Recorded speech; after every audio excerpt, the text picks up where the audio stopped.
కాళేశ్వరంలో 968 టీఎంసీల నికర జలాలు ఉన్నాయి.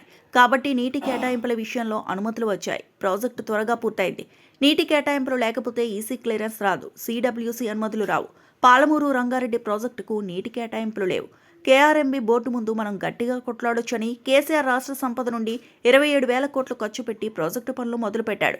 సెక్షన్ 3 వస్తే పాలమూరు రంగారెడ్డి ప్రాజెక్టుకు 170 టీఎంసీలు ఎలా అయినా సాధించాలని కేసీఆర్ పట్టుబట్టి పనులు మొదలుపెట్టాడని హరీష్ రావు పేర్కొన్నారు. ప్రచారం చేస్తున్నారు. కాళేశ్వరంలో మనకు నికర జలాలు ఉన్నాయి, 968 టీఎంసీల నీళ్లు ఉన్నాయి కనుక అక్కడ నీటి కేటాయింపులు చేసినప్పుడు అనుమతులు వస్తాయి. పాలమూరు రంగారెడ్డిలో మనకేమైంది, నీళ్లు లేకపోతే, నీటి కేటాయింపులు లేకపోతే ఈసీ క్లియరెన్స్ రాదు.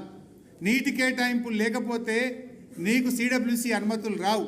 అనుమతులు రాకుంటే నువ్వు ఫైనాన్షియల్ అరేంజ్మెంట్ చేయలేం, ఎక్కడి నుంచి లోన్లు తేలేం, కేంద్ర ప్రభుత్వం నుంచి కూడా డబ్బులు రావు మనకు.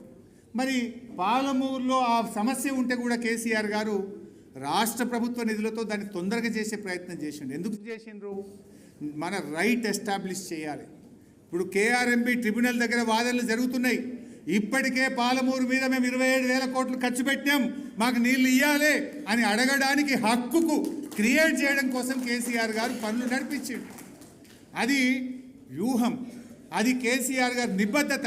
కేసీఆర్కు పాలమూరు మీద నీళ్లు సాధించాలనే నిజాయితీకి 27,500 కోట్ల రూపాయలు ఇవాళ ఆయన కష్టపడి ఖర్చు పెట్టి రైట్ ఎస్టాబ్లిష్ చేసే ప్రయత్నం చేసిండ్రు. దేశంలో ఎట్లా ఉంటుందంటే, ప్రాజెక్టులు కడితే ఏమైందంటే అప్పుడప్పుడు అవుట్ ఆఫ్ బేసిన్ ఉన్న డబ్బు ఖర్చు పెట్టింది కదా, ఇన్వెస్ట్మెంట్ అయిపోయింది కదా అని ట్రిబ్యునల్లు నీళ్లు కేటాయిస్తూ ఉంటాయి. అందువల్ల కేసీఆర్ గారు కూడా నీటి కేటాయింపులకు ఒకవైపు ఉపాయం చేసిండు. 45 మైనర్ సేవింగు, 45 గోదావరి డైవర్షను అని 90 పెట్టి డిపిఆర్ పంపి తల్లాడిండు. వాస్తవానికి కేసీఆర్ గారి ఆలోచన 90 కాదు, 170 టీఎంసీలు పాలమూరుకు వాడతా అనేది ఆయన వ్యూహం.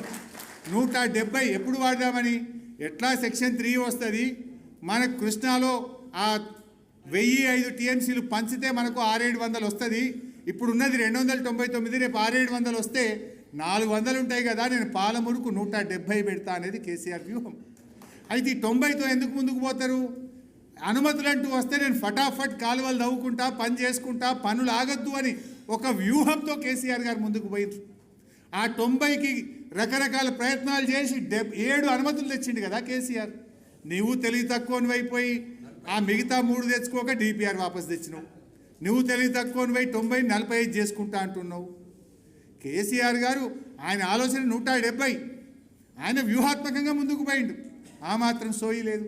చివరికి ఎంత ప్రయత్నం చేసిందంటే, పాలమూరుకు మనకు బ్యాంకుల నుంచో ప్రభుత్వ రంగ సంస్థల నుంచి డబ్బులు రాకపోతే కాళేశ్వరం కార్పొరేషన్ డబ్బులు 10,000 కోట్లను పాలమూరుని అందులో భాగం చేసి ఆ 10,000 కూడా తెచ్చి పాలమూరు మీద ఖర్చు పెట్టిండ్రు. అంటే ఆ ప్రాజెక్టు ముందుకు పోవాలని ఎంత నిబద్ధతతో ఆయన కృషి చేసిండో మనం అర్థం చేసుకోవాలి.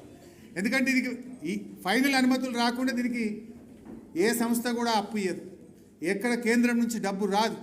కాళేశ్వరంలో దీన్ని భాగం చేసి ఆ 10,000 కోట్లను కూడా దీని మీద పెట్టి పాలమూరును ఎట్లన్నా ముందుకు తీసుకుపోవాలని కేసీఆర్ గారు తపన పడ్డాడు. మీకు పోయలేదు, ఇలా మేము కదా పాలమూరుకు తల్లాడింది. మీరు 30 ఏళ్ళు కల్వకుర్తిని బండబెట్టిండ్రు. నెట్టంపాడు, భీమా, కోయిల్ సాగర్ను 10 ఏళ్ళు మీరు పండబెడితే మేము 6,000 కోట్ల రూపాయలు ఖర్చు పెట్టి 6.5 లక్షల ఎకరాలకు పాలమూరు జిల్లాకు మేము కదా నీళ్ళు ఇచ్చింది. మరిన్ని అప్డేట్స్ కోసం మా ఛానల్ని సబ్స్క్రైబ్ చేయండి.